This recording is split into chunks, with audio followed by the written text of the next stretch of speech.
6 to 12க்கு நம்ம in general computer science full ஃப்ளெஜ்ஜாக கொண்டு வரணும்னு நம்ம ஆசைப்பட்டு இப்போ அதை கொண்டு போயிட்டுருக்கோம் நம்ம. ஏன்னா அது தமிழ் கலைஞரோட ட்ரீம் அது. ஸோ இப்போ அதுக்கான அந்த கரிக்குலம் அந்த வேலைலாம் போயிட்டுருக்கு. இதில் நீங்கள் சொல்கிற மாதிரி ஏற்கனவே நம்ம டீல்ஸ் மூலமாக மைக்ரோசாஃப்ட்டோட நம்ம சைன் பண்ணி டீல்ஸ் மூலமாக ஒரு சில ஸ்கூல்ஸ் நம்ம கொண்டு போயிட்டுருக்கோம். நம்ம கிட்டத்தட்ட 1000 ஸ்கூல்ஸில் இது எல்லா ஸ்கூல்ஸும் கொண்டு போகணுங்கிற ஒரு ஆசையில் இப்போ அடுத்த கட்டத்துக்கும் இப்போ டீல்ஸ் மைக்ரோசாஃப்ட்லேயும் அதுக்கு ரெடியாக இருக்கிறாங்க அவங்க. So really I would like to thank the Microsoft team. இதில் நீங்கள் சொல்கிற மாதிரி இப்போ ஆர்டிஃபிஷியல் இன்டெலிஜென்ஸ் இனி ஃப்யூச்சரில் அதுதான். அதனால் பிள்ளைகளுக்கு வந்து கல்லூரியில் போய் ஏஐ அப்படின்னு முழிக்கக்கூடாது. அதனால் ஸ்கூல்லேயே அவங்களுக்கான இதை கொண்டு போகணுங்கிறதுக்காக தான் நாங்கள் முயற்சி பண்ணிகிட்ருக்கோம். அது கண்டிப்பாக இனி வரும் காலத்தில் அது ஒன்றாவது இதுவாக வந்துடும்.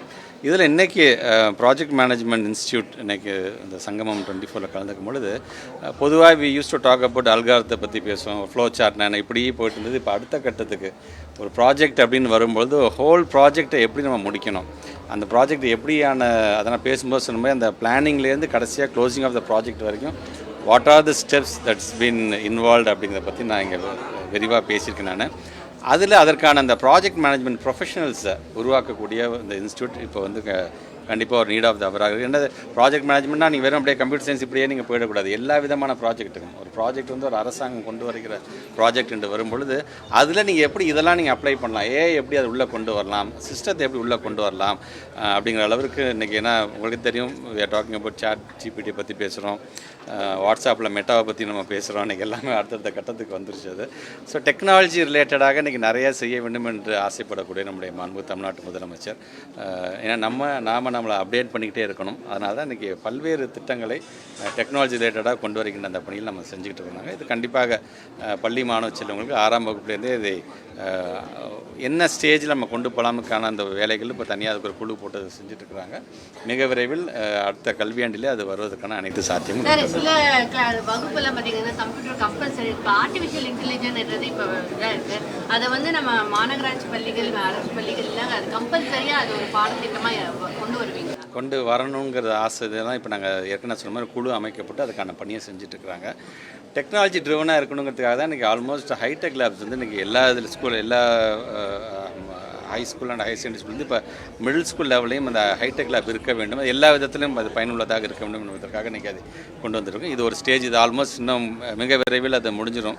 நவம்பர் எண்டுக்குள்ளே அது ஃபுல்லாக எல்லா ஸ்கூல்லையும் ஒரு ஸ்மார்ட் வகுப்பறை, எல்லா ஸ்கூல்லையும் ஒரு ஹைடெக் லேப்ஸ்ன்னு வரும்பொழுது நீங்கள் சொல்கிற மாதிரி நாட் ஒன்லி அந்த கரிக்குலம் அந்த கொடுக்கக்கூடிய வைஃபை மூலமாக நம்ம ப்ரௌஸ் பண்ணி அதை கற்றுக்கிற அளவுக்கான அந்த டெக்னாலஜியை நான் கொண்டு போகிறோம். சார், மேடையில் பேசும்போது 525 மாணவர்கள் பெரிய இதில் இதிலெல்லாம் போயிருக்காங்க. ஐஐடிலலாம் ஏற்கனவே பார்த்தீங்கன்னா கவர்னர் நம்மளுடைய பாடப்பிரிவு வந்து ஒரு முறையாக இல்லை, நம்மளுக்கு குவாலிட்டி இல்லை, இது ஒரு எடுத்துக்காட்டாக இருக்குமா? அதை பற்றி டெஃபினட்டாக நம்ம ஒரு கவர்மெண்ட் சேஞ்ச் ஆனதுக்கப்புறமேட்டு ஒட்டுமொத்தமாக தமிழ்நாட்டில் இருக்கின்ற பள்ளிக்கூடத்தை சார்ந்திருக்கின்ற மாணவர்கள் வந்து சேர்ந்தவர்கள் ப்ரீமியம் ஸ்டூடெண்ட் சேர்ந்தவங்களுடைய எண்ணிக்கை பார்த்திங்கன்னா 70 ஸ்டூடெண்ட்ஸ் இருந்தாங்க. அது அடுத்த ஆண்டு பார்த்திங்கன்னா 247 ஸ்டூடெண்ட்ஸ் ஆனிச்சு.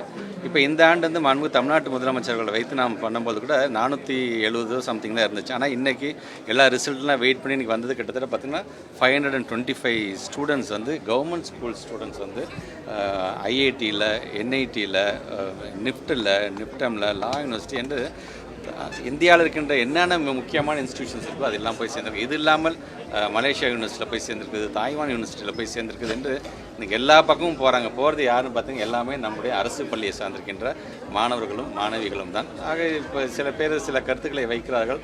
அந்த கருத்துக்கு இது பதில் சொல்லுகின்ற விதமாக இது இருக்கும். எங்களுடைய இலக்கு என்பது இந்த 500ஐயும் தாண்டி அடுத்த ஆண்டு அது 1000ஐ தாண்ட வேண்டும் என்ற ஆசையில் நாங்கள் செய்வோம். சார், முதல்வர் பிரதமரை சந்திக்க போறேன்னு சொல்லியிருக்காங்க கல்வித்துறையில் நிதி தேவைக்காக.